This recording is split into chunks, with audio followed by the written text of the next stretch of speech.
Rappel théorique. Un tableau de bord KPI n'est utile que si les données sont présentées de façon lisible et immédiatement interprétable.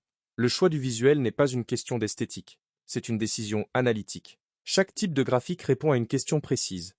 Une courbe de tendance, line chart, est idéale pour visualiser l'évolution d'un indicateur dans le temps. X, trafic organique, semaine par semaine. Un graphique en barre convient à la comparaison entre catégories, X, taux de conversion par canal d'acquisition. Une jauge ou un indicateur de progression, gauge bullet chart, est pertinent pour afficher l'avancement vers un objectif chiffré. Exemple. Excès. 65% de l'objectif mensuel de leads atteint. Un entonnoir, funnel chart, est indispensable pour visualiser les étapes d'un parcours et les taux de transformation successifs. Un camembert, P-chart, peut illustrer une répartition, mais devient illisible au-delà de 5 segments. Un tableau de données brutes reste pertinent pour des KPI multidimensionnels nécessitant une lecture précise. L'erreur la plus fréquente est d'utiliser un camembert pour montrer une évolution temporelle ou une courbe pour comparer des valeurs sans lien chronologique. Un autre piège classique. Multiplier les visuels complexes là où un chiffre clé, KPI card, suffirait. Règle d'or, le bon visuel est celui qui permet à un non-expert de comprendre le message en moins de 5 secondes. Mini-exemple, pour le KPI taux de rebond mensuel sur 12 mois, une courbe est le bon choix. Pour répartition du trafic par source, un graphique en barre horizontale est plus lisible qu'un camembert. Moins. Énoncé de l'atelier. Dans cet atelier, vous allez construire un guide de correspondance entre des KPI digitaux et les types de visuels les plus appropriés pour les représenter. Vous travaillerez à partir d'une liste de KPI fournie ci-dessous, et vous devrez produire un document structuré justifiant chaque choix de visualisation. L'objectif est de démontrer que vous savez non seulement identifier un KPI pertinent, mais aussi le mettre en scène efficacement dans un tableau de bord. Cet atelier fait directement suite au court tableau de bord, bonne pratique de visualisation KPI, et mobilise également vos acquis sur les familles de KPI, les funnels, les baselines et les objectifs SMART, vus dans les activités précédentes. Moins. Liste des KPI à traiter.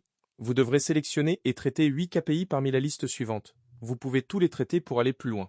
1. Taux de conversion global du site e-commerce, objectif mensuel fixé. 2. Évolution du trafic organique sur les 6 derniers mois. 3. Répartition des sessions par canal d'acquisition, CO, SEA, social, direct, email. 4. Taux d'ouverture des emails sur les 4 dernières campagnes. 5. Avancement vers l'objectif de 500 leads qualifiés ce trimestre. 6. Taux d'abandon panier par étape du tunnel d'achat. 7. Coût par acquisition, CPA, comparé entre 3 canaux payants. 8. Nombre de pages vues par session sur les 30 derniers jours. 9. Et 9. 1. Part du chiffre d'affaires généré par les clients récurrents versus nouveaux clients. 10. Score de satisfaction client, NPS, mesuré chaque mois depuis un an. Moins, étape à suivre. Étape 1. Analyser chaque KPI sélectionné. Pour chacun des 8 KPI choisis, identifiez la nature de la donnée, temporelle, comparative, proportionnelle, progression vers objectif, séquentielle, la question analytique à laquelle le KPI répond, comment ça évolue, qui performe le mieux, où en est-on par rapport à l'objectif, etc.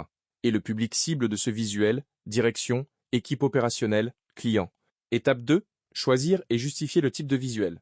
Pour chaque KPI, indiquez le type de graphique retenu. Courbe, barre, entonnoir, jauge, KPI card, tableau, camembert, scatterplot, etc.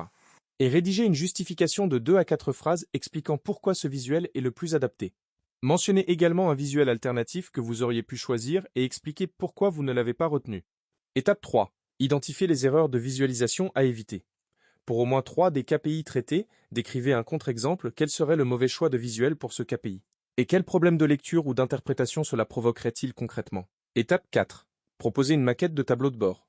Sur une page, format libre, croquis papier photographié, slide PowerPoint, Figma, Google Slides, tableau Word Excel ou tout autre outil.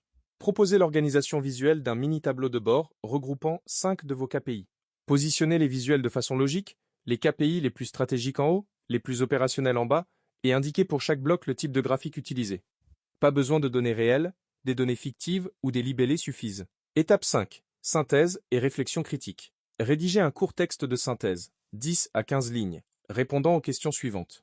Quels critères avez-vous utilisés pour choisir vos visuels? Avez-vous rencontré des cas ambigus où plusieurs visuels semblaient valables? Comment adapteriez-vous ces choix si le tableau de bord était destiné à une direction non technique plutôt qu'à une équipe analytics? Moins. Conseil pour surmonter les difficultés. Si vous hésitez entre 2 types de visuels, posez-vous la question. Quelle est la première question que l'utilisateur va poser en regardant ce KPI? La réponse détermine le visuel. Si la question est « Est-ce qu'on progresse dans le temps ?» Courbe. Qui est le meilleur? Barre. Où perd-on des utilisateurs? Entonnoir. Est-ce qu'on atteint notre objectif? Jauge ou KPI card. Si vous bloquez sur la maquette de tableau de bord, commencez par lister vos 5 KPI sur une feuille. Attribuez-leur une taille, grand égale stratégique, petit égale opérationnel, et dessinez les blocs à main levée. La simplicité est une qualité, pas un défaut. N'hésitez pas à vous appuyer sur vos cours précédents, notamment le cours sur les familles de KPI, les funnels et les bonnes pratiques de visualisation.